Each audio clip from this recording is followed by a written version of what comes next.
देखिए, जब हमारे सेल में प्रोटीन का सिंथेसिस हो जाता है न्यूक्लियस से निकलने वाले एमआरएनए और राइबोसोम की वजह से, तब वो प्रोटीन प्रोसेस होने के लिए एंडोप्लाज्मिक रेटिकुलम की तरफ जाते हैं, जहां पर प्रोसेस होने के बाद ये प्रोटीन सीधे जाते हैं गोल्जी बॉडी की तरफ। गोल्जी बॉडी हमारे सेल के अंदर एक बहुत ही इंपॉर्टेंट ऑर्गेनल है जो कि प्रोटीन के सिंथेसिस में, उसके प्रोसेसिंग में और उसके पैकेजिंग में बहुत ही इंपॉर्टेंट रोल प्ले करते हैं। इसे आप गोल्जी बॉडी, गोल्जी कॉम्प्लेक्स या गोल्जी अपैरेटस भी कह सकते हैं। देखिए, जहां पर मैं सेल के अंदर पॉइंट कर रहा हूं, ये गोल्जी बॉडी है। गोल्जी बॉडी किन चीजों से मिलकर बना हुआ होता है? दरअसल गोल्जी कॉम्प्लेक्स कई सारे सैक लाइक स्ट्रक्चर, जिसे सिस्टर्नी कहते हैं, उससे बना हुआ होता है। ये सिस्टर्नी फॉस्फोलिपिड के मेम्ब्रेन से बना हुआ होता है और एक सेल के अंदर कितना ज्यादा गोल्जी बॉडी होगा ये इस बात पर निर्भर करता है कि वो स्पेसिफिक टाइप की सेल कितना ज्यादा प्रोटीन रिलीज करती है। गोल्जी बॉडी का ये जो सैक लाइक स्ट्रक्चर है, जिसे सिस्टर्नी कहते हैं, गोल्जी बॉडी का वो भाग जो न्यूक्लियस की तरफ होता है या कहिए एंडोप्लाज्मिक रेटिकुलम की तरफ होता है,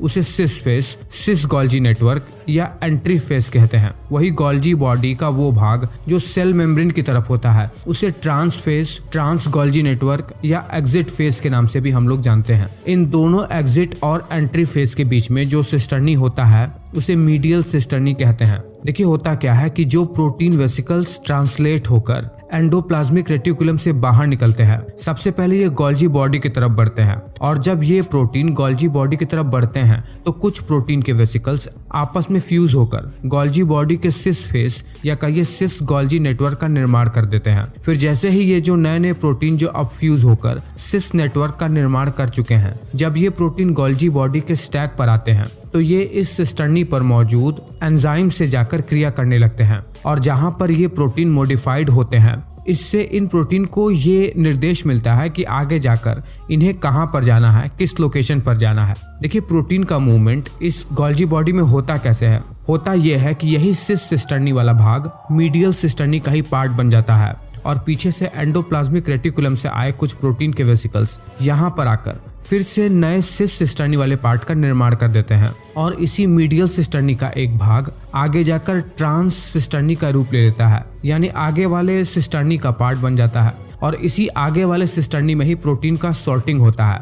जिन प्रोटीन का सीक्वेंसिंग एक जैसा होता है, उन प्रोटीन का डिलीवरी किसी एक लोकेशन पर ही होता है। अब इसी ट्रांस सिस्टर्नी से ही प्रोटीन वेसिकल्स के रूप में बाहर निकलते हैं। कुछ प्रोटीन सेल के अंदर ही ऑर्गेनल्स के मेम्ब्रेन में ही यूज हो जाते हैं, कुछ प्रोटीन सेल के मेम्ब्रेन में चले जाते हैं और कुछ एक्सोसाइटोसिस के थ्रू सेल से बाहर निकलकर जहां पर जरूरत हो वहां पर चले जाते हैं। कुछ इस तरीके से प्रोटीन का पैकेजिंग और प्रोसेसिंग होता है सेल के अंदर। उसमें सबसे बड़ा रोल प्ले करता है एंडोप्लाज्मिक रेटिकुलम और उसके बाद ये गोल्जी बॉडी या कहिए गोल्जी अपैरेटस या गोल्जी कॉम्प्लेक्स। इसी प्रोटीन के सिंथेसिस में बहुत बड़ा रोल लाइसोसोम का भी है। आगे हम लाइसोसोम के बारे में जानेंगे। तो अगला वीडियो लाइसोसोम के बारे में है। गोल्जी बॉडी के बारे में मैंने बहुत ही शॉर्ट में बताया है। मैं नहीं चाहता कि आप बहुत ज्यादा बोर हो जाओ। आप ये बात समझे हैं कि नहीं, ये बात मुझे आप नीचे कमेंट करके बताना।